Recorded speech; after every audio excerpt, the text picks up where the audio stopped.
I hope evening. I know it's a bit late in the day, all being at work and everything else, but a little bit of Wednesday related news. I can't get comfy. Bit of Wednesday related news. A second bid for the club turned down by Mr. Chansiri from a Florida-based consortium. Now, initially I thought, oh, that's got to be that Adam Shaw one, the 1867 group we're talking about. But the Walmart one, where are they based? Delaware, somewhere like that. I thought, so it can't be them. But then I thought, hang on, you can have your business registered in one place, but you will live in another place. You could have a business in Delaware and live in Florida. So who is it? I don't know. The truth is, it doesn't matter. The reason it doesn't matter is because he's turned it down. It's going to drag on this, isn't it? I take my bangles off, they're clutching about like an old gypsy woman at seaside. Frustrating. I don't know if you're like me. I've just been hammering refresh for the last few weeks. I don't know why, because I know these business transactions take ages and ages. But it's because you're living in hope, isn't it? I mean, what we're on now, end of May, June, July, August. It's not until season starts. It genuinely isn't, and I'd really like to see something sorted out. Another bit of news today. Rob Staten had reported on radio. Staten. It's got to be Staten, and otherwise it'd be two T's. That Daniel had been talking to Werder Bremen in Germany about the job there, and apparently talks went really well. Apart from the one stumbling block, they're not prepared to pay the money that Mr. Chansiri wants for him. So there's all this stuff going on in the background. Werder Bremen, by the way, have you seen their club badge? It looks like one of them clip pumps you get on one of them crappy microbrew ales that's got no malt in it. Very modern design. I'm not a fan of that. Werder Bremen. Werder Bremen, if you say it quickly, it actually sounds like an ale, doesn't it? I'll have a pint and a half of Werder Bremen and a packet of nuts, please, Paul. You know what I mean? It's got that ring to it. So, Danny, still talking with the clubs, clearly wanting out, which we've known since Christmas time.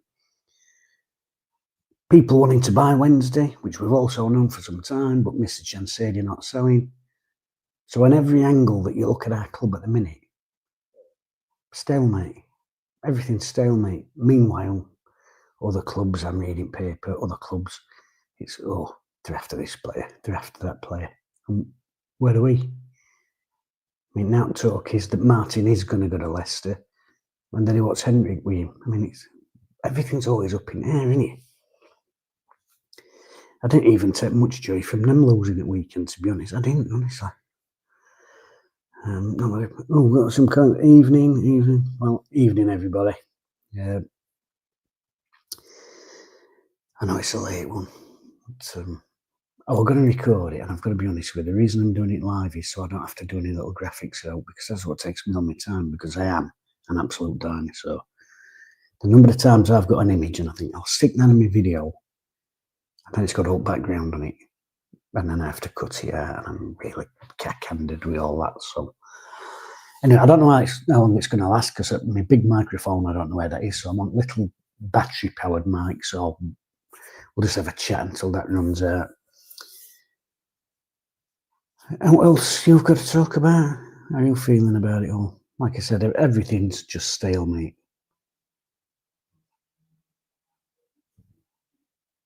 You hear that?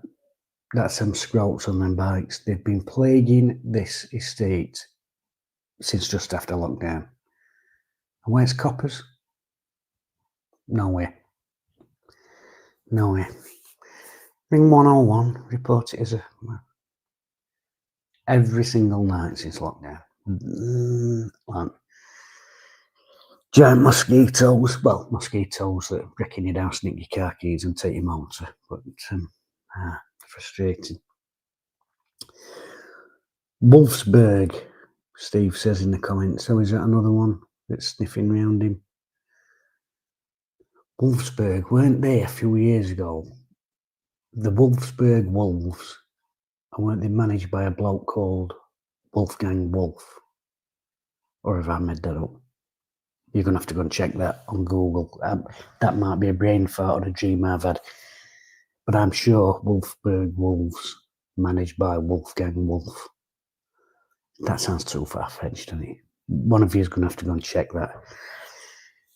Yeah, just a bit of a dead ender for Wednesday. It's not long. What we're on today? 27th. 27th. Time's flying. It's absolutely flying. I know players are away and having an holiday and this sort of thing, but people who are running club, they can't be away. No, here's another thing. If you're at a club with a proper structure, your manager can go away for 2 or 3 weeks, can't he? I've worked right hard all season. I'm going to go home and spend a bit of time with family, blah, blah, blah. The process keeps moving while I'm away. But who's running show while he's away?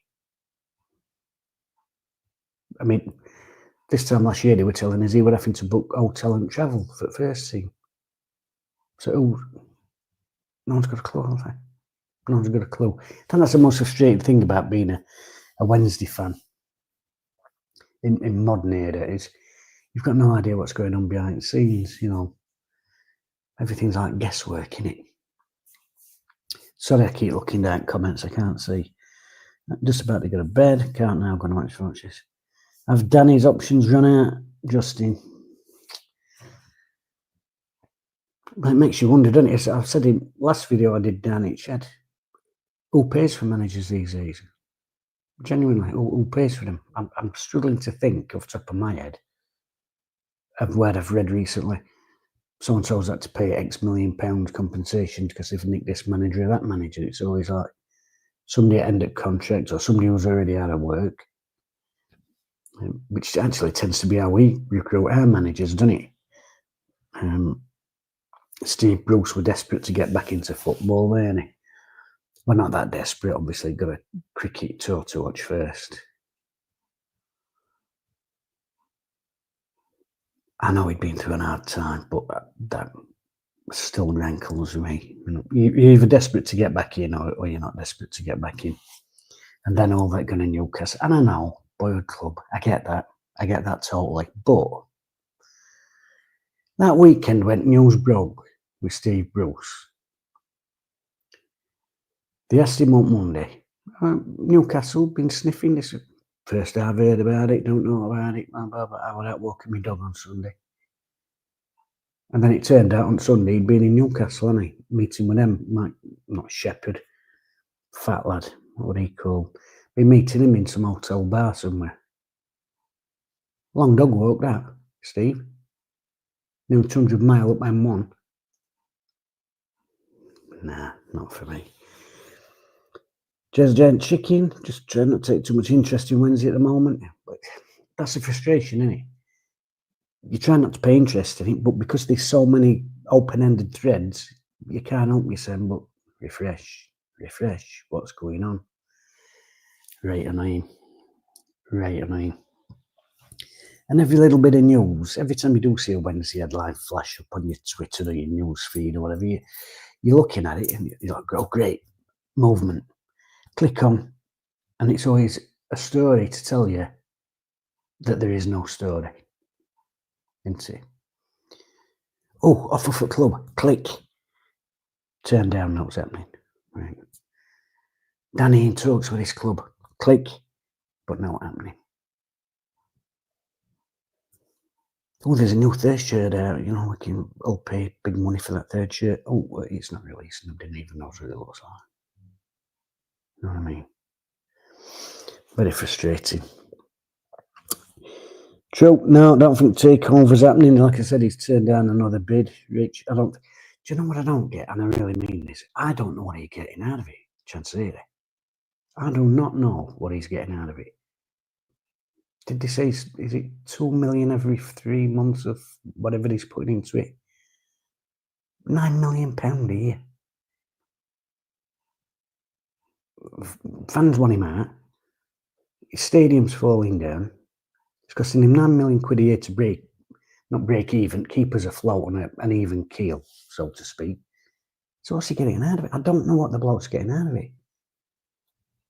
I mean, I try and put it in relative terms to me. If I were having to give away 500 quid a week for something I was getting nothing back from, and people thought I was knobhead, I'd be like, do you know what, fuck it. I'd go. I don't know what he gets out of it. I do not know what he gets out of it. Mr. Potato Head, yeah. Oh, Brooks, that really annoyed me. That I was just taking my dog for a walk. Terrible Geordie accent. Gotta hope we can get rid of Roll. Hopefully get a couple of million. Like Justine's just said, and I'm not sure anybody's going to pay. If you look how much, if you think about maybe a championship club, say Southampton, just as an example. I don't, that's ship sailed, but just as an example, or a Leicester. You're desperate to get up into the top division. You need a good squad. You've got to spend money. Look at us as a perfect example of a team who 7th, 8th, going into that vital stretch of season. You're looking at January window. One player can be enough to just get you into, to sneak you into that playoff spot. One player. Can you get a decent player for £3-4 million quid? I think if we've got a £3 or £4 million centre half, I think there's every chance we're going to make them playoffs. And if money's tight and you can only spend so much on your squad and you're worried about FFP and you look at the mess that Leicester's in from last time, are you going to spunk £4 or £5 million out on a manager? And then transfer budgets? I'm not sure. He only went to 3 matches last season. Yeah, I don't know if this is true, Nigel, but somebody told me, and it might be complete flannel, but somebody told me that last match of season, when his family all went to Hillsborough, that he had a bowling alley out for him son. Well, family were at game. So clearly, I think those protests and knowing that the mood is sort of turning against him, I think that message is getting through. I think he didn't want to. I think if he'd appeared at ground, I think the voices would have been a bit louder in the protests against him if his face had been spotted. I think he obviously didn't want family to see that, so I think he stayed away. So I think he's well aware of the depth of feeling, which then makes it more bizarre. He's not entertaining these bids. I mean, I don't know. How much does he want for a club?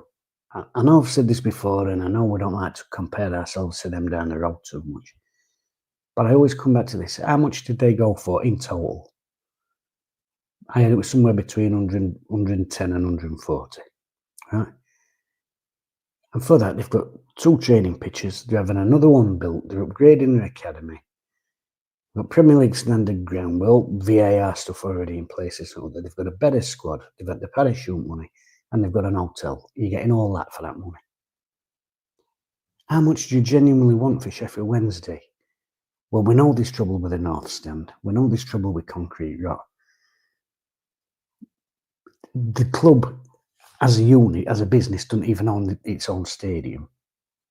I know there's work happening now at the training ground, and that is a positive, because I will always talk about the positives as well. But 2 adult pitches up there. The porta cabin things, I know they're being extended and one thing and another, but what are you getting for your money? When you look what their American owners have got for their money down there.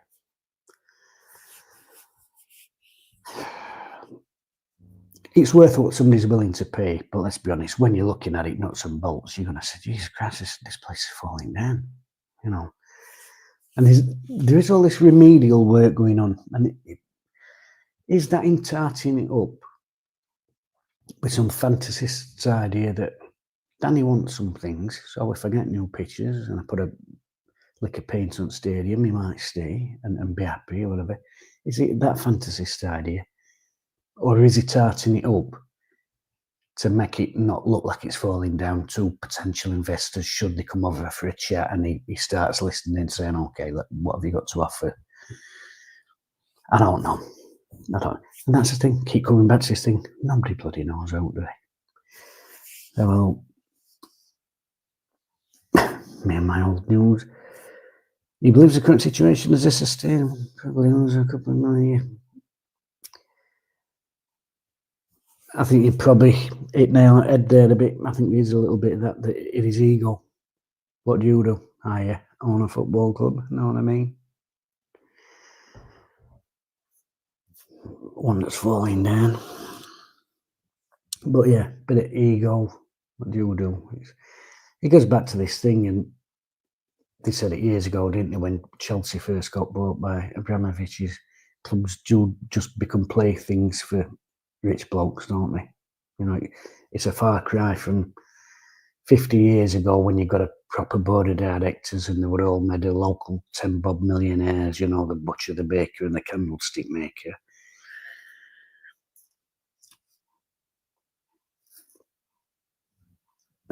I'm going to stay clear of talking about tax dodging and anything else like that for obvious reasons, but who knows what goes on behind the scenes. I mean, all that with last match of season when the family turned up and he weren't there, and the brother there and some other people associated with business. Why were they there? Did they just want to come because they thought there were going to be a good atmosphere, or did they come because they'd heard about the protests? That family reining him in? My brother's proper businessman, isn't he? Maybe he's come over. Maybe father's sent brother over. Go and have a word with him. Do you know what I mean? It could be something as simple as that. I don't know. Second bid. Yeah. What was first bid? Would it 65, 70 million, did somebody say? I mean, that's still a lot more than he paid. I know he's lost money hand over fist, but let's be right about it. That's money he's lost hand over fist because that's the way he went about his business. Gamble, gamble, gamble, gamble. Oh, we want one. Proper plan. Now, 45 to 50 million, I think, and there you go. But I can understand him maybe turning that down. He's probably going to think, well, with what I've put in, and of it years, how long's he been here? 10 years worth of interest on that. So maybe he's thought, yeah, 60, 70. But does that include the ground? That was something else I'd heard. Heartburn, fish finger boys for tea. I'd heard when that bid went in about excuse me, but about 6 months ago. Not a bid, an expression of interest, shall we say, went in. They were told at least 60 million without the ground. That's what I heard at the time. 60 million without the ground. Nobody's going to do that, are they? I'm going to buy a football club. What am I getting for my money? A couple of 30-year-old players and no pitch. Nobody's having that, are they?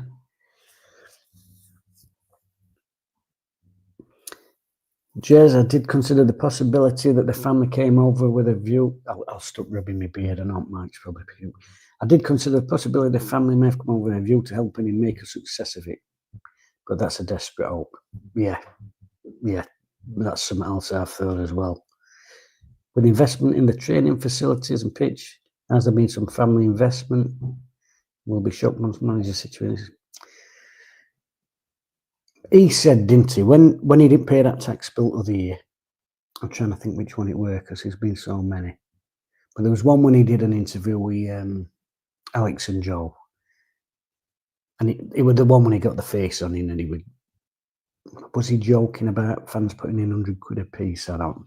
Maybe that was a joke lost in translation. But when he got a bit mardy about it, what he did say is, "I'm not putting any more in than I have to. I'll put in the money for the running costs that I have to put in to keep the club going, but I'm not putting any more in than that." So maybe his family has come in to not so much bail him out, but maybe show him how it's done, maybe. The training facilities, is that his money? This rumour keeps going around, I don't know if you've heard it, about a grant. Some sort of football grant. I don't know. I don't know how much truth there is in that. I don't know if you saw the interview with the groundsman, by the way. Is it Lee Jackson? I thought he spoke really well. Clearly a bloke who knows what he's doing. And he did say, to be fair, the club's given him what he's asked for. to a certain extent at least. And he seemed to really know what he was on about, didn't he? On about extending pitches out so that players have got more of a run up with throw-ins and corners and also so they can get them advertising things down. So he's clearly clued up. And actually, again, I'm not a fan of Mr. Chansiri, but credit where it's due, if it is down to him, and apparently every last decision is, he's got in someone really good who knows what they're doing. So credit where it's due there, and he has come in and done a good job. He has come in and done a good job. I thought the way he turned the pitch round in the last month of the season was unbelievable because it was looking really, really poor. And quite humble as well, because when that were mentioned to me, he said, "Oh no, that's sunshine coming out and this and other." So quite humble with it. But that were more than just the sun. Got that looking like it did again, green with grass. I said the grants were for much lower tier clubs. Yeah, maybe. It makes sense, that, wouldn't it? Or maybe it's for clubs that are run like lower tier clubs. I'll be 15. In my partnership. Oh, sit in front of Chansiri, Nigel. And we can give him a quick message from me. I'll not tell you what it is. I'm sure you can work it out. Go live and fridge turns on. Brilliant. Yeah, going back to that interview with Joe and Alex, you don't think it was a joke, flexing muscle? Yeah, the only reason I thought it might be a joke was because of that translation thing. Because comedy is all about timing, isn't it? And if you ain't got the timing and you ain't got the intonation, jokes are lost. I mean, I know a bloke who's got some really good jokes, but he's really, really terrible at telling them. And sometimes to such an extent, you've already worked out punchline long before end, but you go through it. And then, it's someone else's hands that'd be a really good joke. So that's what I'm clinging to with that. Hoping that Mr. Chansiri would, why don't you all put 100 quid in? No beds. You know what I mean? Having a bit of a, it don't strike me as the bantering type, though, actually. Now you've said it. What else we got? Mark F. Groundsman clearly knows his stuff. He'll be off soon then. And then that, probably on a 6-month contract. Yeah. Probably got second half of Hatsusi's contract, didn't he? But yeah. But it is good that it's work being done on pitch, because there is something about first day of season, no matter how shit things have been over the summer, and I don't think we are in for this shit summer, to be honest with you. That first day of season, sun's out, pitch is looking immaculate. You get that feeling again, don't you? You get that feeling. And then if you get a result like against Plymouth, you think, bloody this time. So, yeah. I think there's some kind of maintenance grant from EFL. Yeah, there's a few people said that.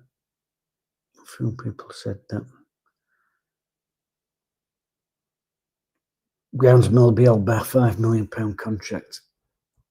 I've said this before. In a way, I can't fault it.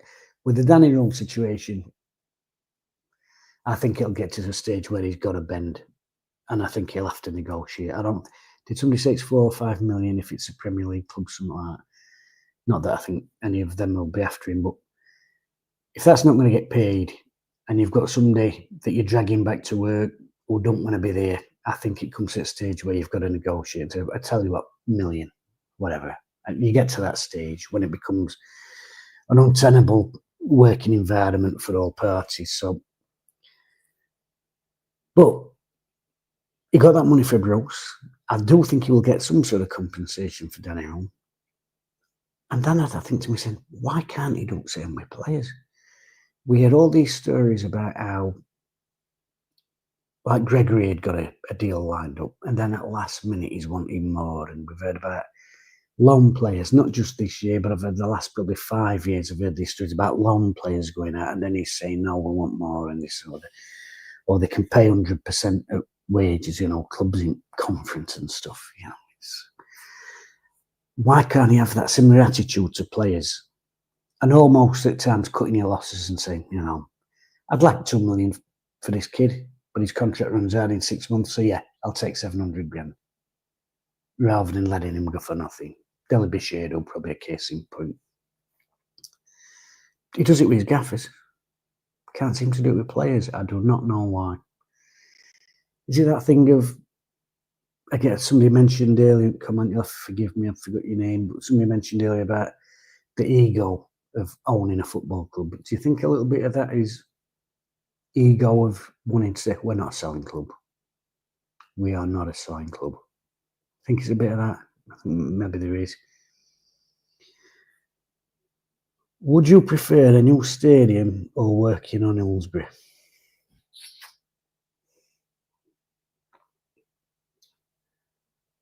I think about this in two parts. The first part is me, and the second part is Sheffield Wednesday. I love Hillsbury. I love the walk to Wood Park. I love the memories. And because the shape of it has not really changed over the years, and I've sat on all four stands, and you've got them memories, haven't you? Of good times and bad times. You've got them memories, and every time you go in, it's like it rekindles that little spark. And I remember looking down at that pitch, sometimes from the same seat, sometimes even seat, but I can almost visualise Kenwyn Jones having his 7-in-7 run, and I can visualise Kevin Pressman making saves and flattening centre forwards, or Chris Waddle putting Ryan Giggs on his arse. And I'd like us to stay there and for us to tart it up. The other thing is, I like old-fashioned grounds. I like four-sided grounds, and I think if you... What's that phrase that English heritage boys say? Something to, if you do it up within keeping of the style. So if we could keep it as a four-sided ground with steep banked seats that keeps the noise in and upgrade it that way, I'd upgrade Hillsbury. But the caveat to that is I'm in my 50th year on this planet. I'm not going to be here forever. And when I go to a football match, genuinely, I go to a football match to watch football. I'm a very simple bloke. That's all I'm bothered about. But football's changing. The world's changing. And people don't want to just turn up, sit down and watch a game. People want to turn up and be entertained. People want to turn up and be able to buy quality food and quality drink. And be able to spend time with their mates and, socialise at the ground before, and you look at some grounds now, obviously, you look at Manchester City there. I know I'm talking a billion miles away from where we are, but you look at that setup around their ground, them areas that you can mill about in. I mean, I used to joke with one of my mates that they should have them little, like 1930s style hot dog vans, the Gothic sort of looking ones, just selling Berries pork sandwiches dotted round ground, and talked about all sorts of daft stuff of it. Well, we should glass over the river. You couldn't do it because it goes up and down, but you know what I mean? These loony ideas you're getting. You can only realistically do nice stuff like that if you've got a new ground, I'm afraid. I don't like the style of a lot of new grounds, but look at West Ham. Their fans really upset about leaving Boleyn Ground. A lot of them still mumping about it, saying they don't like the new ground, but they weren't filling that. They've got one now with an extra 25,000 capacity, and they are filling it. And you've got to, for the future stability of your club, I think you have got to move grounds, but maybe just after my lifetime. With regards to the Saudi billionaire, which club would really want him now? He said he's looking at Millwall. Oh, yeah. Was it Simon Jordan said he was quite impressed, the Sheikh, with Millwall's nobody likes us, we don't care attitude. They're sort of unofficial. Apparently, he really likes that. He likes that. It's a bit of a comedy thing, well, there's rates at boxing, so he might be all right at Millwall. Can't. Oh, I've probably just done missing out of I probably just got missing a warning there off YouTube. Ruthless Cop, Jez? No. Do remember the Ruthless Cop? I've got a badge somewhere in this house from when they put a roof on Cop. Full corners, extend Cop west. I mean, I have barmy ideas, me. I once had an idea. Extend Cop right up and back, right over Penistone Road. And Penistone Road can be a bridge, can be a tunnel that goes under. Loony ideas. What's that game kids play? And you can build stuff like that. You can build out you can build football stadiums in towns and yeah, I'm like a kid on one of them. Fans feeling if Roll was to come back. I think online he'd get hammered if he came back, Danny Roll. I think he'd get hammered on Twitter. I think he'd get hammered on Instagram, all these things, and I don't even know what they all are. I'm a dinosaur, but you know what I mean. Online, in the ground, once the match starts, I think fans are backing. I really do. I think you get a sort of twisted idea of the numbers when you look at stuff online. So when he first did that interview in Germany, I went on Twitter and I would genuinely say 99% of the comments I saw were negative. He's a whore, he's selling his soul, get rid of the bastard, he should never set in foot in Spring. But I guarantee that people who go week in and week out, about half of them ain't got that same viewpoint. Half of them, if he comes back, will back him. He's manager Sheffield Wednesday. And I look back, my favourite manager in my lifetime, Ron Atkinson. Loved Ron. Cried when he left. Very emotional as a teenager, me. Cried when he left. And went, bastard. Broken-hearted kid. And when he come back, hey, because that's football, isn't it? Fickle. We're fickle. If Danny comes back next season and gives us a good run and some decent football and got his roundabout playoffs again, everyone would love him again. Don't worry about that. Minecraft, yeah, it's them sort of things that they do, yeah. Yeah, that's what I'm just saying. There's no room to really do much with Hillsborough. And like that says, extra thing, take mick out of them down the road. Because obviously they had Paul Heaton down there, which would obviously pre-planned as the playoff winning big party down there. I wouldn't be surprised if Wilder had penciled him sending to come on for encore. So we can take mick with that, but they've always got stuff going on down there, and I can hear it from back at our house. Other year I'm sat up back having a fag, and I thought this is vaguely familiar. And Def Leppard were down there. All these different ways of bringing revenue into the club, and Hillsborough's a bit out of way. I know it's on sham, but it is a little bit out of way. And like I said, it just doesn't lend itself, does it? And in terms of health and safety and that safety advisory group, they'd never let it all happen down there anyway. But a brand new stadium could have one of them floors that slides in, couldn't you? For gigs, or roof that slides over. I'm daydreaming now, but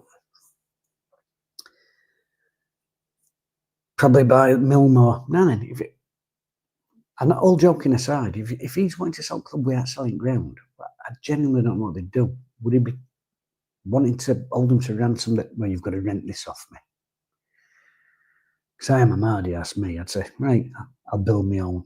I will rent Millmore while we have a new one built. I am right mardy.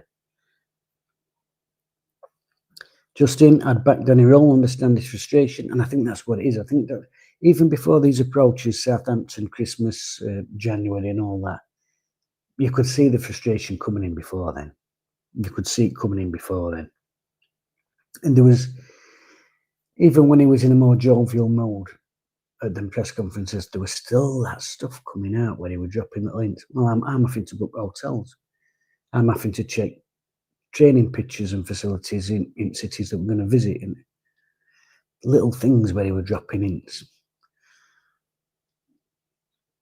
Nigel, reckon any chance of him coming back? I reckon the reason he's wanting to go and work in Germany is because he wanted to do with family. I do agree with that. There was, what game was it?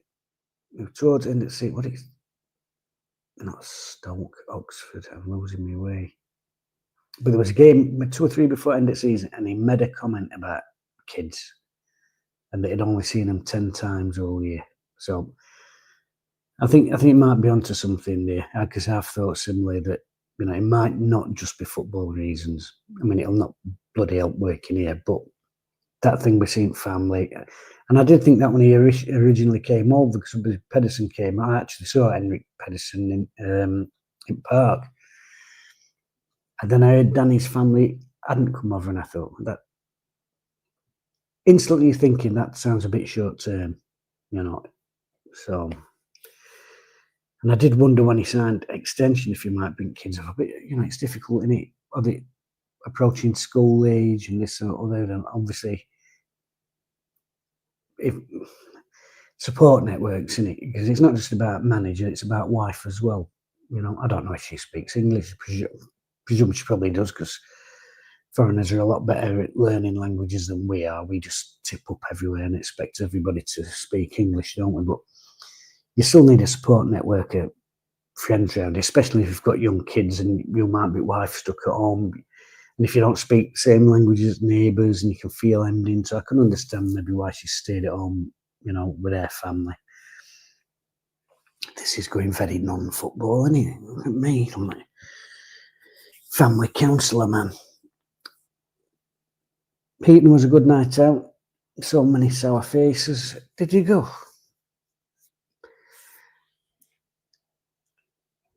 What were I doing? Because I can usually hear it when they've got out going on down at Mind you, it was probably a subdued mood, weren't it? But, like I said, I just got it in my head. I thought, that is pre-planned. Wilder will be on that stage. So, quite funny. I do feel sorry for me, United, mate. So I've got to say that, because I'm quite lucky that my in-laws, probably my best mate from the first job I ever had, lads who've played football for me over years, lads at work. I'm really lucky that they're all good lads. But I don't know why some people have that hatred, because over my life, I have worked with at least 4 or 5 absolute lunatics who you were desperate for them to lose. Desperate for them to lose. Whereas now, but I'm sort of a bit more easygoing with it, and it's because I'm hanging around with a higher quality class of United fan, which I know many people will find out to believe. Firestar, I've always been surprised they've not done a big gig at Unsbury for tram lines. I suppose it would make sense, wouldn't it? But like I said, with everything else that's going on, and that's safety advisory group, I don't think they'd let us do Outby. I don't, honest. I mean, if you look at it, and it's been mentioned before, Arctic Monkeys, Wednesday fans, it'd be ideal for them to do some sort of homecoming thing in Hillsborough Stadium, wouldn't it? Obviously, they did it in Park, but it's a shame we couldn't have Park for the new ground, isn't it, really? I mean, apart from joggers, do people really use parks anymore? Joggers, kids shooting up. And I'm not bothered about either of them.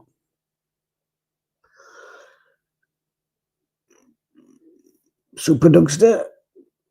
It'd be great for us to have a club sold without the ground. Outreach towards a piece as the structural issue. Yeah. I was talking to an engineer about 18 months ago who was on about the concrete yacht in rebar in North End. And then he was telling me he'd actually known about it for 2 or 3 years before that, before I knew. So, it's an ongoing thing. What they're doing about it, I don't know. How much remedial work can you do? I suppose it depends on damage, doesn't it? I mean, how old is that stand? I think somebody said in one of my videos, corrected me because I'd put a wrong thing on. I think somebody said it was 1964. It were built in run up to 66 World Cup, so I'm shit at maths. What's that? 50, well, 54 years ago now. I'm shit. 74, 84, 94, 2004, 40. Oh, that's 60. 61 years ago. That is an old stand now, then, isn't it? That is old. The cantilever. The funny thing is, you know, when you see it, the cross pick, it still looks good, doesn't it? I still think it looks quite good. To say it's just, but what did I say, 61-year-old stand? It looks good. Might falling down, but I still think it looks good, apart from his name on it. Let's get SWFC back on seats. There we go. Yep, 60s, 66 World Cup. 59.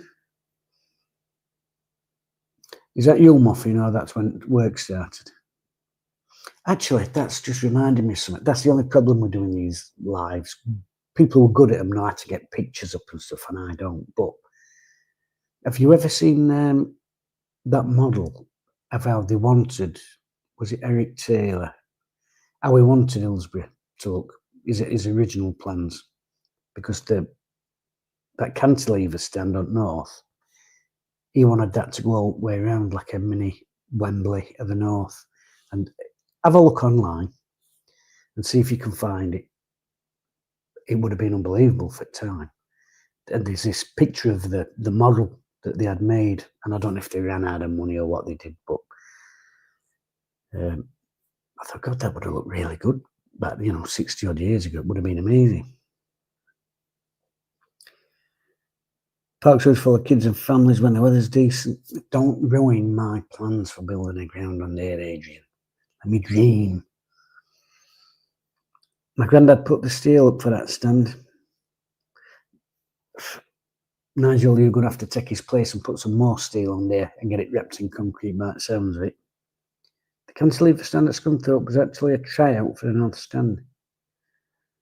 I was only on about Scunthorpe today. Some Bonnet United fans at work, because we were on about away matches back in the day. And I'd only ever been to what I call their new ground. Now it's not new, is it? But I remember going there, and I think they were in 4th division at the time. And for the time, I was like, this is really tidy little ground, I'm on about the one that goes all the way around they've got now. I'm losing me track now. But what old one called? Was that Showground? Scunthorpe. Another iconic name. That's a question I'm going to ask you all, actually. I talked about this in my shed video the other day. If you haven't watched it, why haven't you watched it yet, by the way? Get that watched. But what I want to know is, I was talking about watching Final Score coming when I was a kid, Des Lynam and Bob Wilson and all them. And what name that bloke who did Final Score? He was actually Scottish, but he got quite a plummy English accent. Come on, somebody. 1961, Andy says, North Stand up. Something Gordon. Oh, come on, someday. The old showground. Yeah, that's right. That would. But come on, one here. Find me the name. What was the bloke who did Final Score?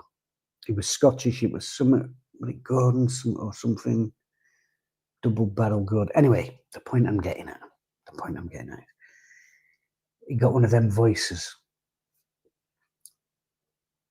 And some people have got a great voice for radio anyway. When he used to read them scores out, and as I was saying the other day, and they conjure up images because the world was a smaller place. Then you were imagining in your head Queen of the South 2, Queen of the South, romantic name. It conjures these images, doesn't it? And you're like, where's that? What's that all about? So I want to know your favourite football team names. So give me some of them. Matthew Moore's got it. James Alexander Gordon, that's him. wonderful, wonderful voice. I used to. I think you can still get him somewhere. I'll have to dig some out and see if I can get audio clips from him and have some fun with them. But just that voice, reassuring, a, a reassuring voice, which is, I don't want to get too philosophical about it, but like grandstand, final score, and his voice doing them scores is like, it was like one of the pillars of my childhood listening to that.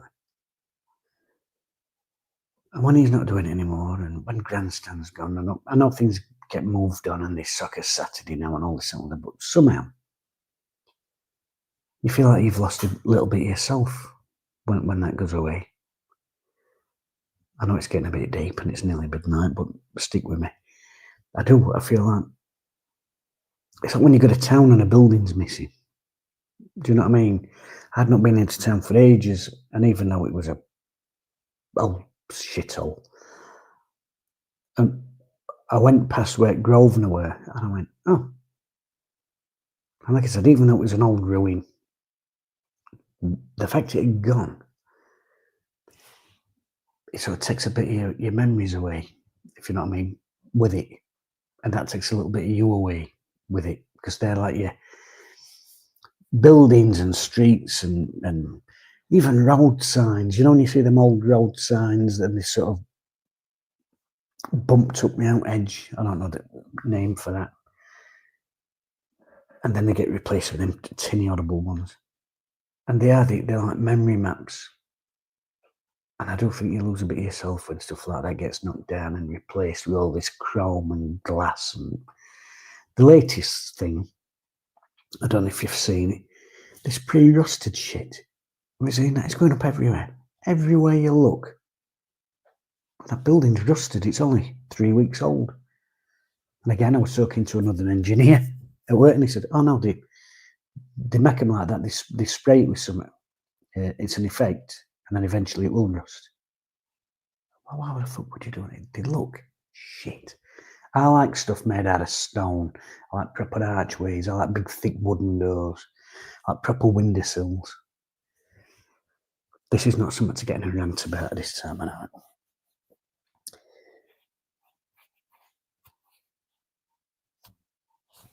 What have I got here? Sorry, I'm getting Cowdenbeath. Yes. I always looked for Cowdenbeath because there was once a feature on them. Wickham Wanderers, yeah. Air dried on wheels. Cowdenbeath were once on St. Ingreavesy. I wonder if it's on YouTube. I'll see if I can find it. They went up there and did a small part about him. And it showed this bloke early in the morning making all these sausage rolls and pies. You know. Then a bit later, he's out of that white coat. He's doing something. He's got wood. He's painting something in ground. He's marking picture. Then he's got blazer on, and it were all the same bloke. He was like groundsman, chairman. Then he'd made all pies himself because I think it was a local butcher. Then he were even working on bloody turnstiles after he'd met dignitaries from other club and this and that. Such a tiny club, and I got a bit of a soft spot for him. So I teletext, remember teletext, and you're waiting for page numbers to turn. But they become one of them that I had to look for. You know, when you get something in your head when you're a kid. At Wednesday, yeah. What have pigs done? Chesney, right? Cowdenbeath. Do you know what I mean? Queen's Park Rangers, yeah. Adrian, yes, Sheffield was full of grime, but I know what you mean. It was, and litter and white dog shit, and this and Oldstone was black, but I'm on about them. Like I said, they build maps, 3D maps that your memories are sort of attached to, aren't they? That's what I'm on about. In terms of old buildings, old nice buildings being covered in crap and grime, you look at them now when they're sandblasted, and some of them are absolutely unbelievable. These there's one at university buildings that they did that all blasted, and they put some sort of coating on brick, and it's come up and it looks unbelievable, absolutely unbelievable. Wickham Wanderers, yeah, I do. I like a Wanderers or stuff like that. It's probably a good thing that the bounce became a bit of a cursed chant. Stand collapsed under the jumping. What have I missed a bit here? Let me just scroll back. I've stood on Wednesday Colt, and I thought that we're going to go through. Manchester United, we won 3-2. Nigel Jemson. The cop were heaving. The entire ground were heaving. And when that winner went in, it were one of them where you were looking right because you could feel it. You could feel. And when you can feel concrete moving, you know there's something happening. And there were quite a few when we were all. We talk about bouncing now. I know it's like become one of them sort of phrases that people, look at the away end, it's bouncing. No, that was literally bouncing, and it were quite. I was a little bit nervy about it, I'll be honest with you. First Wednesday game, Wednesday Barnsley 3 years ago, lost 2. First Wednesday game was against West Ham, or was it? You know, you've got me thinking that it was either. I can always remember 2. There was a game against West Ham. Carl Schutt scored, and I think Carl Bradshaw scored. I don't know. I always remember. I remember a 2-0 against West Ham. My dad took me at North Stand, and another one at North Stand.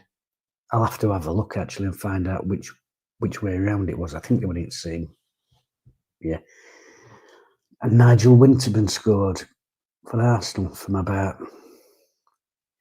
35 yards, and it was an absolute daisy cutter, and it bobbled and went under Martin Hodge, poor bastard.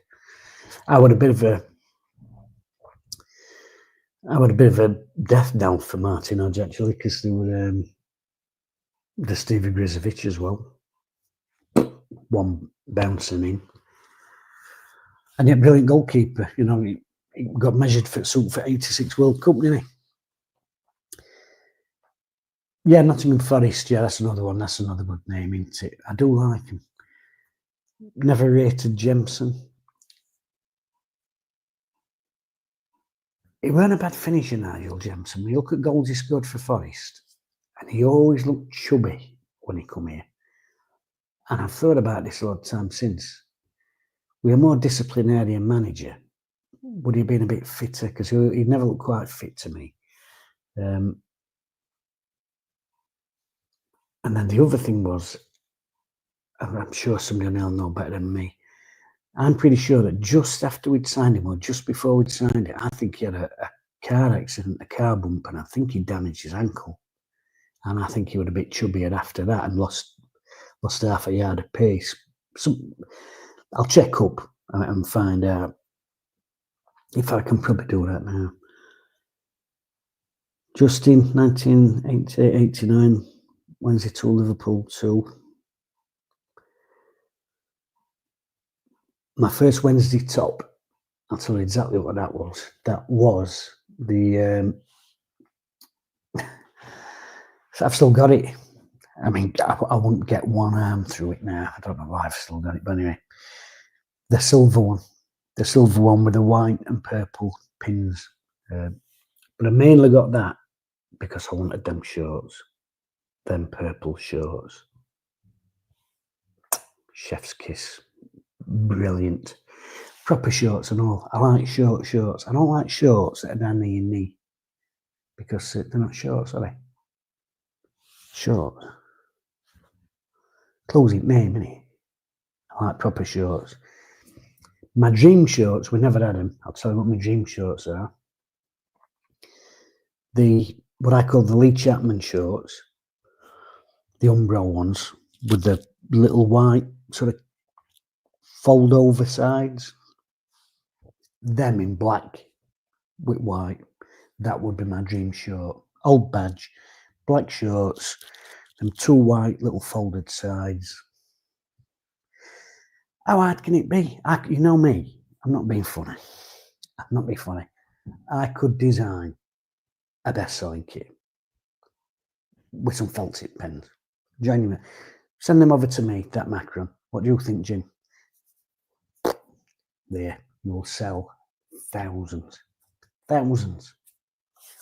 Adrian, first game, 1986 game, the roof on the Cop versus Everton. David Ayres scored in his debut. He did, yes, he did. Debut goal. Was it Howard Wilkinson? Somebody said, or was it a commentator? I remember that somebody said that's one of the worst things you can do is score on your debut because then people expect. And he was in and out a bit after that, weren't he? Although I might be misremembering because that's when I sort of first started going more regular. I'm sure there were times when we played like a 3-4-3 at times, and he was getting shunted out onto left wing, David Ayres, which sounds absolutely balmy now, but at that time, what were he, 18? Jez, first game, Owls Norwich, Old Second Division, 1974, goalless draw, lost in the miss of time.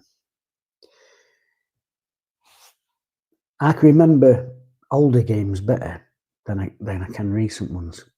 Even games 2 years ago, promoted, Darren Moore.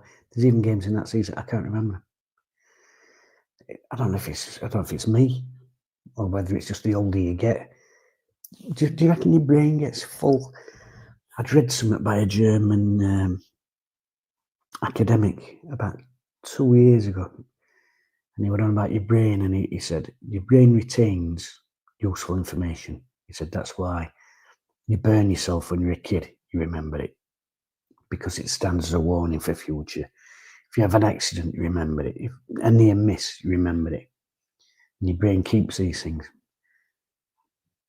And your brain does start almost getting full. But I remember so much useless shit. I can remember conversations that I've had with people 30 years ago, and I mean remember them verbatim, every single word that was uttered by both parties. And yet I've met a kid this morning at work who's come in. I've come to see Mr. So-and-so, and I went, no problem, mate, take a seat. I've rung them up, and I've gone, there's a bloke here to see you. I forgot his name. 30 seconds. Absolutely shit. Short-term memory. Shit. I should do more crosswords. Oh, sorry, I'm missing some messages here. Let's have a look. People talking about the first games. Bill, Huddersfield Town, 1958, 1-4-1, and got promotion that season. Who were in that team, Bill? Any names that I might have heard of there? So produced the first match, us v Dingles, because his mate's dad took us 0-0. And that's the one as to beat traffic. Tuesday, Saturday, and says Wednesday scored, don't we now? Yeah. That's a classic Wednesday introduction for you, though, isn't it? This is really boring. Little bit of drama. You miss it. Rack with disappointment. Great way to start watching Wednesday. It prepares you.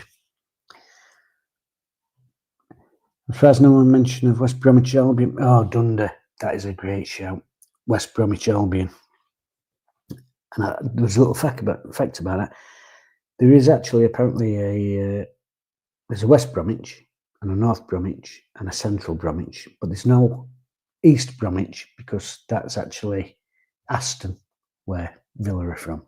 Handsworth and Aston are where East Bromwich should be. Probably get a load of upset Brummies now. No, it ain't, you bastard. Peter Egg, 1969, lost to Man City 2-1, went down from the old First Division. Start of the dark, but strangely happy days. Do you know, I know a lot of people at work who sort of went beginning at 70s when Wednesday were on the slide. And my dad's often talked about, obviously 66, that really good team they had, and how the players were allowed to get old and not be replaced by younger quality. So some were allowed to get old.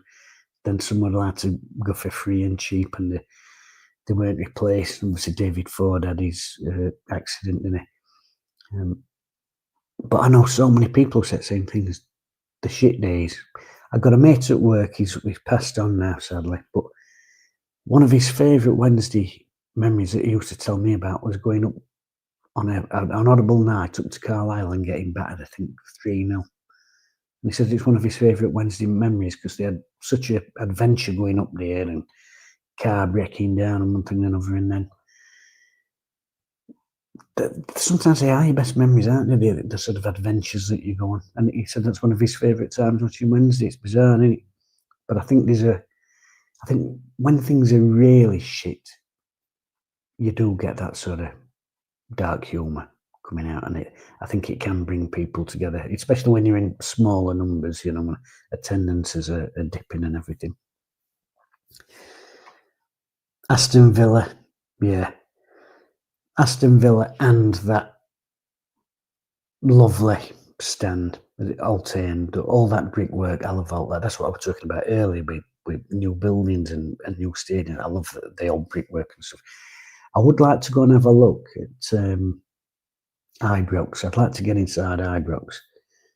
And I do wish I'd managed to get inside the old Highbury main entrance and had a look at that Art Deco and marble floors and all that. I would have loved to have seen that. I would have loved to have been in there. Firestar, first game, Hull 5-1, 1990.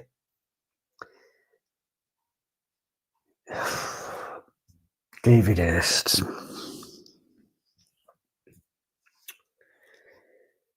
I genuinely thought, as you do, that was the spark and that we were going to go on and become the greatest team in England. I really did. That season and everything that happened, and then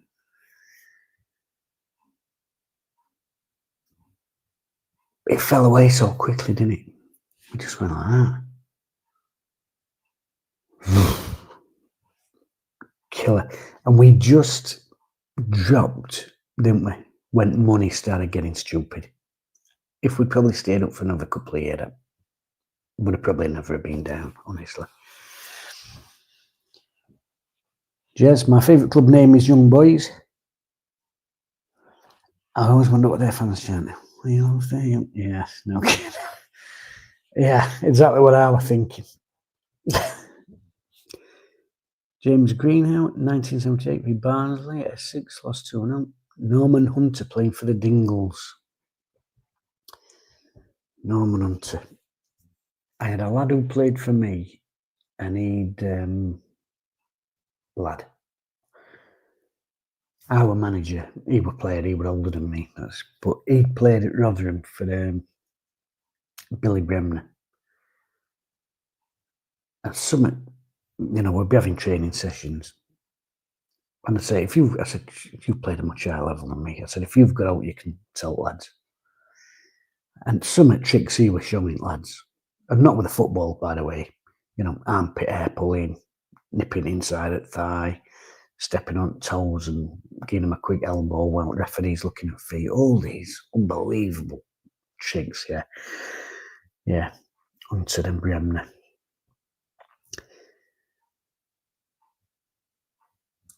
Yeah, Jason's on about the can't afford to paint a Presto stand sign off that roof. It looks awful. It's almost getting to a stage now that the Presto stand roof that it's almost iconic. I almost feel like even though companies long gone under, they should paint it back up in big bright white letters, Presto. A sponsor that doesn't exist anymore. A bit like most of the sponsors we've got now. Nigel, one of the lucky ones that's seen Wednesday in the Premiership Europe and won a cup at Wembley. Yeah, same. The old Wembley, they were really flat though, weren't it? I'm only a midget and I'm having to stand on seats. Like I was just saying, you think them days are never going to end because young people now must get bored of hearing us talk about it.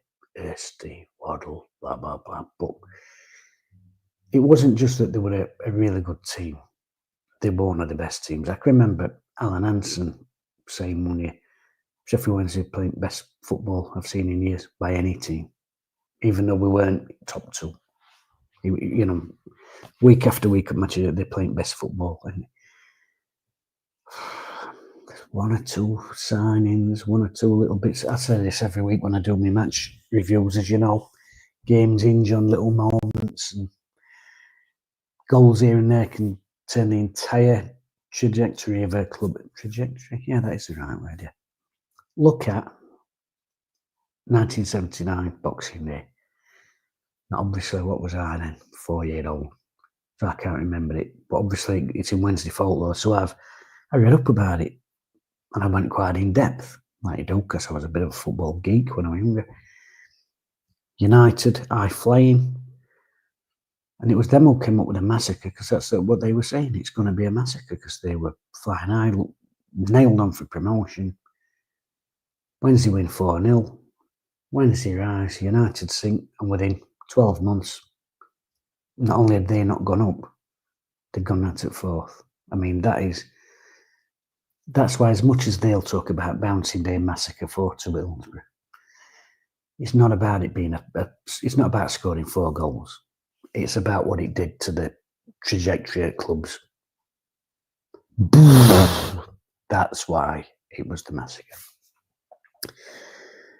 I always say the atmosphere at Hillsborough pubs 91-92 was like being a massive club. It were urging, and I do think good football's part of it. I think life was different back then anyway. It was cheap, it was affordable. And it sounds crackers, but sometimes I used to go to games on my own and I pay for it with my paper round money. There's no kid now paying for a match ticket at Hillsborough with his paper round money. None. But yeah, cheaper, more affordable. I don't like to, was it a bit more laddie? I think you've got to admit, I know nobody wants to admit these days, and there is some horrible behaviour in grounds that I'm not a fan of, to be honest with you, but you have got to admit, it is young lads who make the most noise at football matches and are largely responsible for creating atmosphere. So the surprising young people's out at games, something that I think worries me. And the other thing is the standing. I really do. I think it's got worse since COVID. United mate was saying this at work as well today, that he thinks atmosphere at Lanes since COVID's much flatter. And they've had a better time of it recently than us. Seats, COVID, I think it's all flattened atmosphere. So many games on telly as well. But I don't like to use the word sanitised. I think overall, I think it's better in terms of you can get families going and you can take young kids in an environment that's not hostile to a scary level a lot of time. But on the other hand, I think something has been lost, and I don't think you can get it back. No, maybe safe standing and bring a bit back. You focused everybody that sort of sings into one area, because at the minute breaks out in pockets and everybody's singing a different bloody song. That doesn't help either. But maybe safe standing, but I think a lot of it's gone. I've hated the press dog stand for so long that it's become nostalgic, ironic hate now. Yeah. Justin tired of Wilder talking about us. I've seen another interview with Wilder. I think it was last night. He was actually, and I mean this, he was actually quite humble about it. And I was so shocked. He was even on about that VAR. So I'll be honest with you, I think that goal should have stood. The one that got disallowed. I really did. He was already diving when that shot. I don't think that kid's in his way. I know it's how you interpret it. I think that was a good goal, but anyway. And so does Keith Hackett, and I'll take his word, especially since he agrees with me. But when Wilder were on about that, normal Wilder would have been bang onto that straight away, wouldn't he? He'd have been straight in, VAR, we've been robbed, poor Sheffield United. And he weren't, he went, you know, it's a one-off game, decisions being made. And I can only think that it's shell shock. I think he's shell shocked because he weren't his usual mardy self. Weren't blaming everybody else. And I think he's only got Wembley PTSD or something. Love an Elevate energy drink. Yeah, that's what I mean. He's. Are you going to do coverage of the Euros? I might do. I do like. I'd really do enjoy internationals, and that's how I started doing these. I started doing these videos on Facebook just for my mates. You know, so we'd got like a match thread, if you know what I mean, so everyone could join in on the chat. So I used to do a little video, tag all lads in, and then somebody said, "Oh, why don't you do a Wednesday one?" So I went, "Okay." Why didn't put it on YouTube? I went, "Okay." So yeah, I'll probably do some Euros ones. Back at that 90 World Cup, that was another one. I've watched that back actually at 90 World Cup, and in my head, it was such a moment, and I think it was a turning point for English football as well. But having watched it back, it's a really bad World Cup. It really is. I've got a fondness and a misremembering of it as being amazing. England were quite good, but still some massive luck against Cameroon. It's famously cited as the World Cup where we were more tactically flexible and we played 3 at back. And I've watched it back, I think it's 3 or 4 games. We end up having to change to 4-4-2 to get back in game. It's weird, isn't it? But there's some real duff games in there as well. Some really crap matches. And Germany were probably the shining light. But it's funny how you remember it. In my head, that's a golden year's World Cup. And I watch back about it, it's actually a pretty poor tournament overall. Obviously, you like the shocks, Argentina losing to Cameroon and Francis Oman Beek and Claudio Caniggia getting smashed by about 4 Cameroonians on bounce and then losing his boot like he's been in an RTA. But overall, low quality. But also, Rich, first game 1996, 0-0. Booth had a goal disallowed. Should have seen it as a sight. You know, I was talking about Andy Booth again. I've had a quiet day. Like, I'm talking about Andy Booth at work today, and I'm talking about stats, and everything's data now. And if you looked at Andy Booth's stats, you'd say, well, he's worth a punt, this kid. Scores loads of goals, wins all his aerial duels, this sort of thing. But when you watched him in flesh, I haven't seen out of Andy Booth for 20 odd years, but I will guarantee he's probably had at least one knee replaced. I will guarantee it, and I'll tell you why, because of the way he runs. Run through his heel, even as a young lad, and I could see that back then, and I knew we were not going to be a great signing for us, especially for that money. But his stats, right near the top of that goal scoring column, right good in England under 21, but the eye test. I always go by the eye test. Yeah. Worked hard. I always said that about him. And he was a terrific header at ball, but very slow. Like I said, that jarring. Well, when his heel hit floor when he was running, you could see his knee almost wobble. And I'll guarantee he's got knee trouble now. Andy Barrett, evening folks, first game, taught me all about being an L5. Man City relegation, 69-70. They tried their hardest to let us win too, and so it began. I've heard quite a few people say that other than kicking into their own net, City did their absolute best to do us a favour in that one. And the place, I hate smoking and vaping inside the ground. Stewards do nothing. Used to happen in toilets, but now people just do it brazenly. It's smoking and vaping. Obviously, that's not a massive bugbear. I remember going at ground on Boxing Days and Christmas games, and there was a bit of that smell of cigars. Old boys had got a cigar for Christmas, and sitting old uncovered north stand and that waft of cigar smoke and pipes, man, I quite like. Again, it's nostalgia probably in it, but yeah, smoke cigar. I think it's more openly how much folks are putting away with ale these days. It's all strong stuff, and obviously what they're snorting.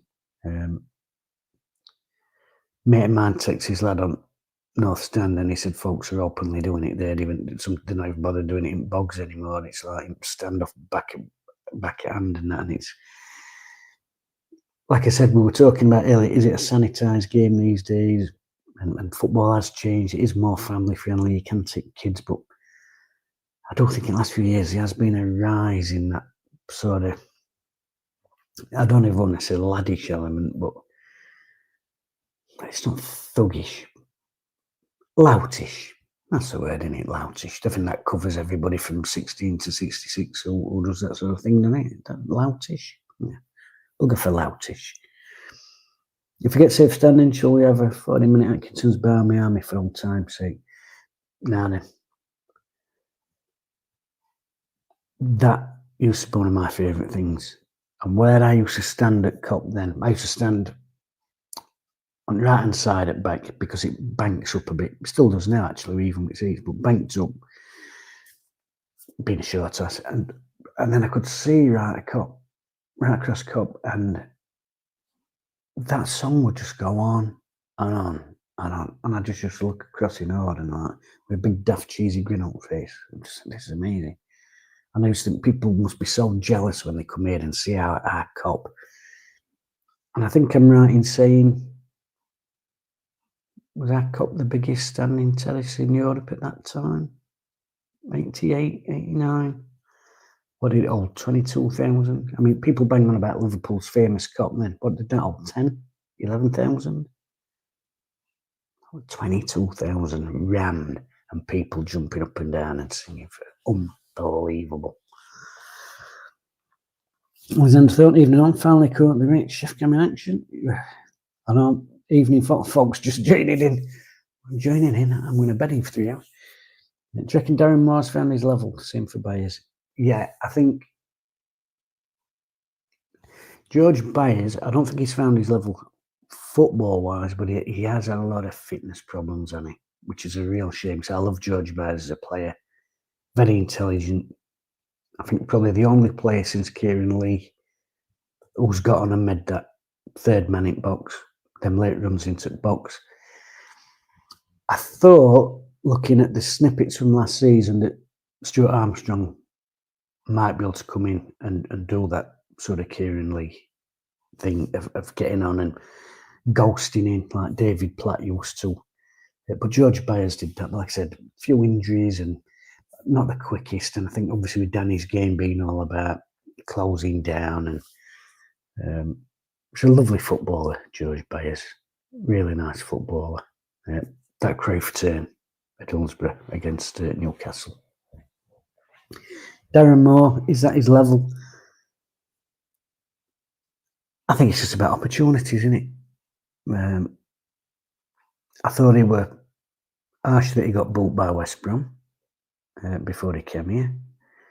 I thought getting bought from here was harsh because I still say, and I know people say which squad we got, we should have won automatic that season.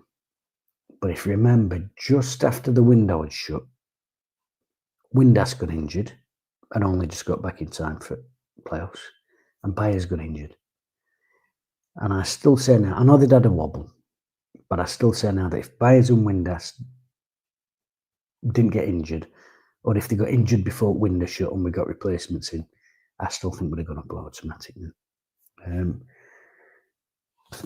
It's opportunities, isn't it? And sometimes it's fits. How many times have you said, oh, right gaffer, wrong time, And if you look at Italy, for example, they take that to sort of nth degree. There's gaffers over there who'll manage one club 4 times in his career. He might manage him once and he's good. He might go back a second time. Not so good. He gets the boot. And then they might bring him back again because they know what he can do. And it's all about timing, who you're working for, what players you've got, what sort of style they play. Do you need that style at that time for, if you're in a relegation battle? Well, look at Warnock. If you're in a relegation battle, you've got 4 gaffers come for an interview and he's one of them. No brainer, isn't it?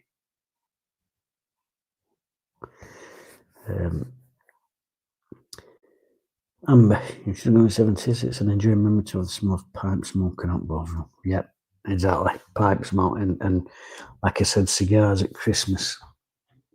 What do you think of the Palace fans and their ultras? People say that's Tim Potter. I don't see why. They're making an effort to create an atmosphere for their team, and all power to them. For me, I think like I said, having an area, because that's the thing when the seats went in.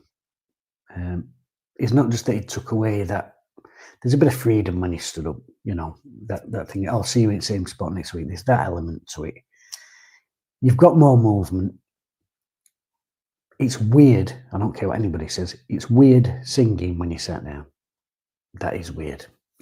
Standing up singing, you don't feel any attention. Sometimes if you are singing sat down, not only can you not project yourself as well. So I'm an expert on singing. But also you can feel a bit, if nobody around you can feel a little bit, when you stood in a huge mob, you're faceless in crowd. So I think that encourages sort of more singing and what have you. But what else was I going to say then? I'd got a right good point and I distracted myself. It's amazing how many times that happens. That's it. Seats went in. So not only did it get rid of standing and the freedom of movement and voice that brings, but it also dispersed people. Like I said, I used to go and get the Cop was a heaving mass of people, mainly clustered in the middle, and it was like the sun. The middle of the Cop, like the sun. You've got the hottest part there radiating, and the sound sort of went out and spread, But now you've got a pocket on Cop.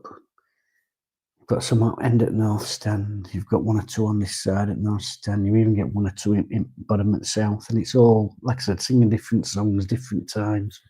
Get everybody together, concentrated, and get acoustics right. What it now? What I'm reading about. There was a gaffer at some club in Europe, and he helped design one that stands. I think it was in Denmark. And they designed the stand roof, and they actually did acoustic testing with some sort of winch and having roof at different thing to work out which one kept sounding and blasted it onto pitch best. It's little things, isn't it?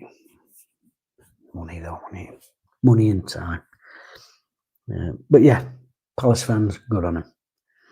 Matthew, first game, 81 Luton Town, best atmosphere, any match at Hillsborough, including Premier years, was a Peterborough game. I've always thought my best atmosphere at Hillsborough was at Kaiserslautern, probably for a different reason. It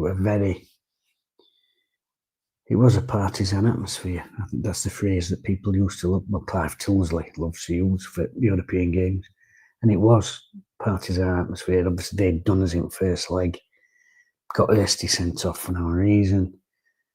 Got a bent penalty. I mean, Viv Anderson tackled about 4 yards outside the box. And obviously, then there's the delay to second leg. And it was like a slow burner. Everybody was getting more and more wound up through that week. You were cranking. And I think that's possibly the loudest I've heard Hillsborough from first minute. Yeah.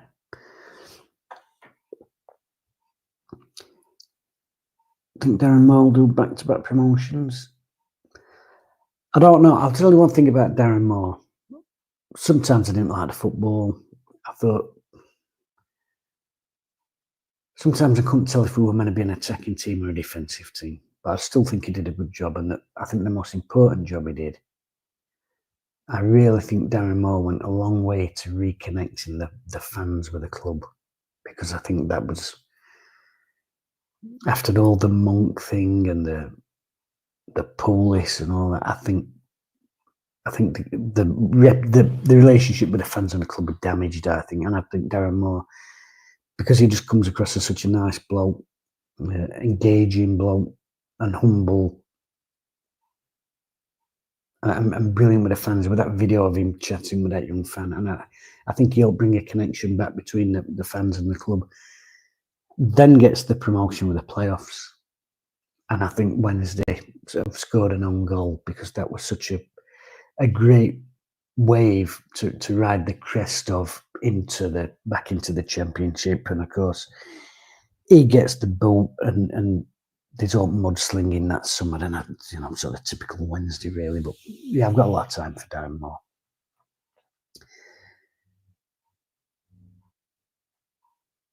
First game, Alexander Thornton, the Waddle game, the West Ham game.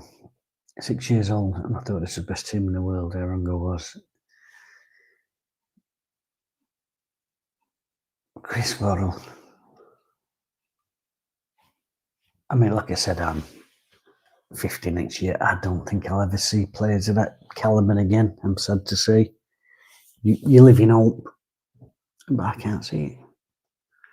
I can't see it. The game that sticks in my mind with Chris Waddle, this is going to sound daft, was not the West Ham game. Amazingly, it was a game against Liverpool.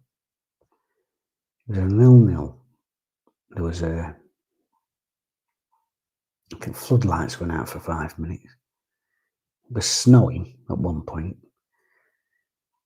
I think we'd gone down to 10 men. We were really up against it. And Chris Waddle was a flair player, and some people would say a luxury player. And he worked his socks off that night to help out Roland Nielsen. And that's a side of his game that, you never think about, do you? He worked, and for some reason that stuck in my head. And maybe it's just because I'm one of them. I do like people who graft, whoever they are. But it's weird. Like I said, things sticking out different reasons, don't they? LB Gaming, my first game was Wednesday, 1, Forest 7. At least you knew what you were getting into. Deary me. I remember Wednesday were away. Where had I been? I think I'd been. I don't know if I'd been playing football with my mates somewhere. But anyway, I do remember getting in house and checking on radio. And I think Wednesday were 1-1 at Arsenal or something like that, 2-1. And I thought, not bad. And my mum sent me down to the shop, to Baker's. Will you get a loaf and a couple of elephant's feet and them cream buns with chocolate on top? I said, yeah. So I went there, and it's not 10 minutes there and back, especially at that age when I've not got bad knees. Not 10 minutes there and back.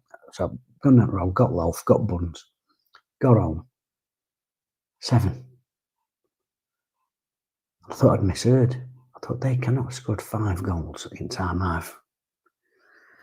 Yeah, unbelievable. Justin, do you remember random stuff on the cop flying around? Shredded teddies, inflatable, anything? Yeah, teddy bears all over the place. And I think my sister rescued a few. Very soft spot for the soft toys. That poor teddy, look at him, his ears coming off. Ink coat.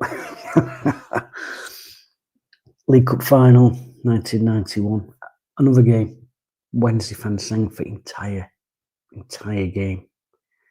Folks could hardly speak after. I remember coming out at ground and some mank bloke, and there was like a hushed silence. And I think it was a couple of things. I think the first thing was shock that we'd won a major domestic trophy. And this Man United fan walked past, and he said, "Cheer up, what you've won." And I think part of it was shock, but the other thing is everybody were hoarse, and nobody could speak because all the way through that game, no but singing. Thunderbird, more as a leader. I reckon if you back him and a patient, he'll succeed. That's what I mean. never really been given a long run at any club. Wednesday, West Brom. He's never really had that longest stint, has he? More Justin, most football considered glass artistry. That's what I mean. There's Andy's off to bed night. Andy, see you later, Paul. Some of it was poor, boring, and that's what I was done about with that. Sometimes I didn't know if we were meant to be an attacking team or a defensive team, and all that three at the back thing. We sort of fell into that, didn't we, and got results. So I think he stuck with that, and I don't particularly think he wanted to. I think Darren Moore wanted to play 4-3-3. But like I said, because of the way things had worked out with various transfers and one thing or another, we ended up with it. But yeah, like I said, I think the biggest job he did was off the pitch, reconnecting club and fans. Big run by me, Tricky Trev, standing cop, best years. Certainly were, Andy. Brilliant years. Do I think Ban will retire and up and coming season? I don't know. It's different these days, isn't it, with fitness? And he looks a bit jaded towards the end, Barry Banner, but he will do. He was 36 years old, played nearly every minute up to the end of the season until he got that knock, that injury. And it's like in old days. I can remember when Wednesday signed Danny Wilson, and he was 30. I think he was on the cusp of being 31. And genuinely, I'm reading. I'm like, he's an old man. Can't sign him. He's an old man. Honestly, that's because in them days it was like 30. You felt like people fell off a cliff. I think we had probably 3 good years out of Danny Wilson. I think Viv Anderson were another older one, and I suddenly started thinking, oh, actually. And then you look at these days with the fitness, the diet, everything's monitored. Everything, blood sugars, lactic acid, everything's measured. Modric has just retired. How old is he? 40. Okay, you might say different pace of game in Spain or whatever, but Shadingham played till 40. And Bannon's a quality footballer, and because he's a quality footballer, I think he can play longer just by running less.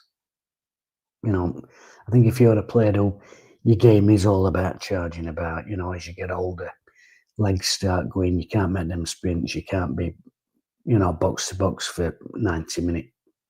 If that's all you're really about and tackling, harder to go on for longer. But if you're a good technician, which Barry Bannon is, I think you can go on for longer. You're just got to adapt your game a little bit more. So I don't think he'll retire at the end of this season. No, I think he'll think he's got another year in him. And like I said, if he can adapt a bit, I think he could have another season in, whether that be here or elsewhere. Depends where we are, doesn't it?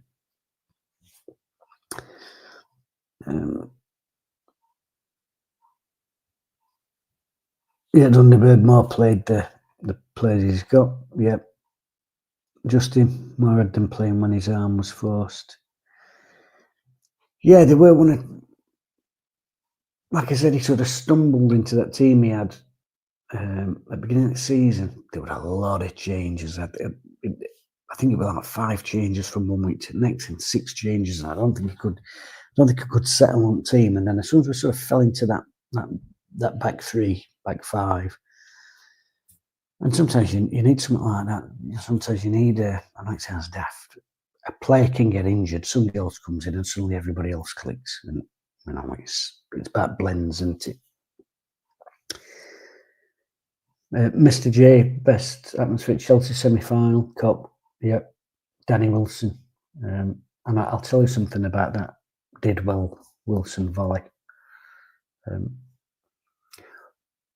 Although I've got a mate who, for years, he thought it was the Didwell bit. He always thought that was Danny Wilson. Danny Wilson's praise. Didwell Wilson. And I was like, no, the audio was clipped off Palmer Didwell, Wilson, ! Palmer Didwell, Wilson. Anyway, that volley, I tried to recreate that volley 1,000 times.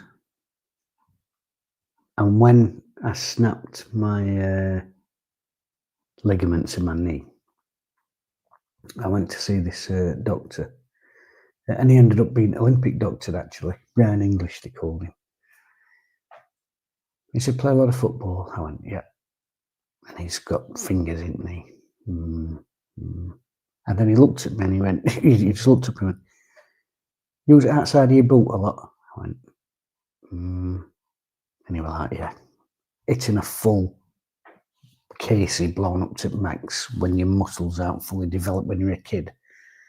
Hundreds of times, well, that's why your knee's damaged. Anyway, a very boring story about my knee, but very interesting because it brought up Danny Wilson's amazing volley. Standing on the cop was great, no occasion, but so same people every week. Yep, little nod and a wink, and the bloke who used to stand in front, we nicknamed Build on It because every time Wednesday had a good start to a game, he'd be like, "Come on now, Wednesday, build on it." That was his thing. Where do I think Wrexham will finish next season? That's a question from Yeet. This is their biggest step. They've done brilliant. They've come up from conference or whatever they call it these days. A little aside here. Let's call them what they are. Divisions 1, 2, 3, 4 and conference. All these stupid names. Somebody went on about other week. Chelsea could win conference, and I thought, very confused for a minute, because in my head, conference, Dagenham, Redbridge, Yeovil, Barnet, you know what I mean? Halifax, anyway. They've done really well. They've invested a lot of money. They've took some big players down there and paying massive wages, but I think the jumps, if you know what I mean, with every division you go. So conference to Division 4, fucking League 2. Division 4, jump. 4 to 3, jump. And I think this is the big one. I think next season, I think they'll probably get mid-table because they will invest. I don't think they'll get down, but I do think they'll find it a lot harder.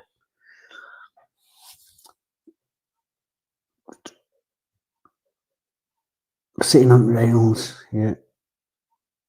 I'll see Model put gigs on his ass. Yeah, great. Night, Adrian. Have a good one, pal. Thanks for dropping it. I better be finishing this myself soon. Actually, I am. I've got to be up at 5:45. I am a lunatic. Favourite away day?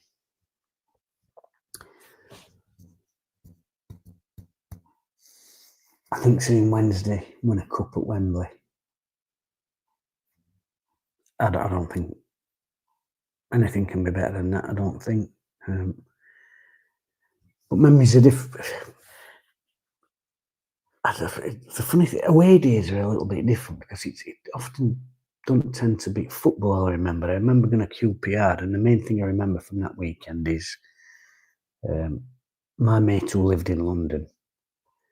I said, "Right, you're going to show us around town and take us out for a few pints." "No, I don't really go out around town much. I'm busy. I work down here." I'm like, "God, yeah." And he accidentally took us into a string of gay pubs that we didn't realise at the time. Just after about an hour, one of my other mates went, "Not a lot of birds down here, is there?" That's always stuck in my mind. More than game, I think we lost game 3-2 in last minute, which would be a typical Wednesday. Getting locked in at Old Trafford while coaches were getting windows put through outside. That's one that sticks in my mind. I think that was a semi-final. But I was talking to a United fan today. We were on about away days. One that always sticks in my mind was Everton. And they were having some sort of work done on that stand as you look at pitch from away end. And the usual singing, "You'll never have a job," and "Sign on," and all the old classics. And they got a bit of scaffolding outside of that stand. And they started taking them nuts off, them big clips off scaffolding. And things like that stick in your mind, don't they? Underrated away day, Huddersfield Town. I've never been to Huddersfield. I don't. No, I haven't. I've never been to Huddersfield. In fact, I don't think I've ever been to Huddersfield for anything. You've been through it. What was that place where he were born? Who played Captain Picard on Next Generation? I think I went through it to get there once. Don't think Marv would have been a successful club if Dan had the players and formation he wanted. It's an interesting one, that, because he'd always been a winger, Marvin Johnson, and I was saying this other day. He's got all them assists for Wednesday, all them goals. He's been a good, he's faded this season, and it is the right decision, I think, for him to find another club. But I do always wonder, what would he have done if he'd ever had a run up wing? Because he's never been a fullback. He's done a job there manfully, willfully, done his best. Done a job, we have to remember, when we had that injury crisis, left side of centre half. Wing back. But like I said, the rest of his career, he's been a proper winger. And we've never really seen that. You do wonder, if he was 3 years younger, what he could have done as a left winger down that side with Max Lowe behind him, working in tandem. Could have been an interesting partnership. We'll never find out now, but yeah. Jason, Stenhousemuir, great name on final score. Yes, great shout, Stenhousemuir. I am actually desperate. I was thinking about this today. I do want to get up to Scotland for a game and visit one of these grounds from the old final score days. I could probably make a video out of it, wouldn't I, if I thought about it. I reckon being an all-timer Wrexham fan now, that's in a punk rocker before Sex Pistols.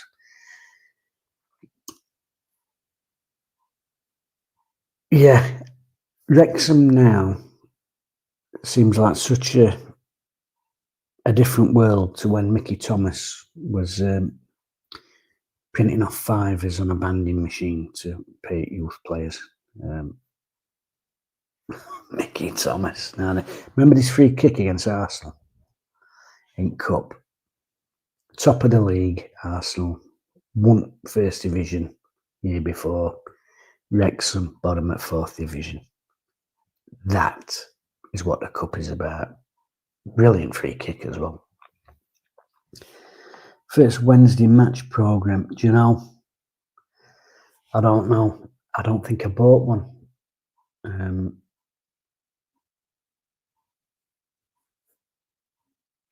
then the ones I did have, I destroyed quite a lot of them, not deliberately. But I used them to cover my school notebooks. Do you remember doing that? You get a school book and you had to cover your book. Like we hold one.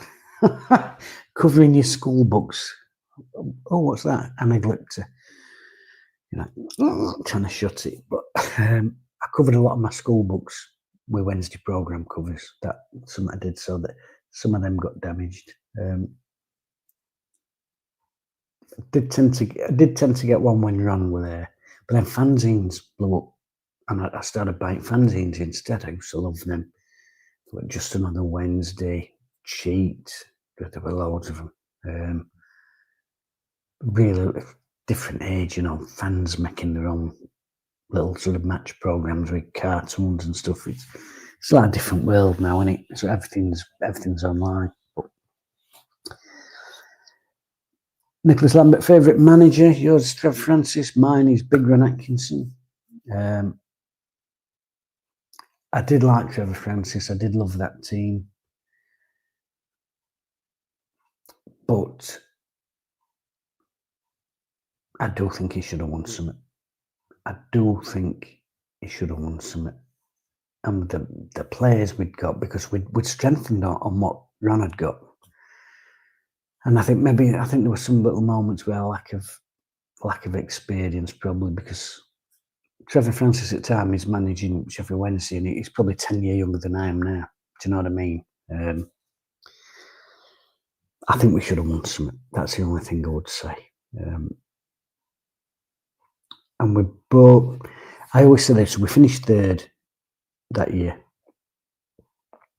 And it was clear Paul Williams was a smashing player and a great foil for David Hayes, but it was clear from second division that he weren't going to score many goals in first. And we spent £1.2 million on Woods that summer. We'd got two brilliant goalkeepers in Turner and Pressman. We signed Brighty a year later, and I just think if that money that was spent on Woods had bought in Brighty a year earlier, I think there's a chance we probably. I think the title would have been a lot tighter. Let me put it that way. I think we'd have pushed for the title. I really do. There you go. Looking to see him for Mayo next season. Yeah, I agree, Justin. I thought for Mayo's form at the beginning of this season was the best since he's been at club.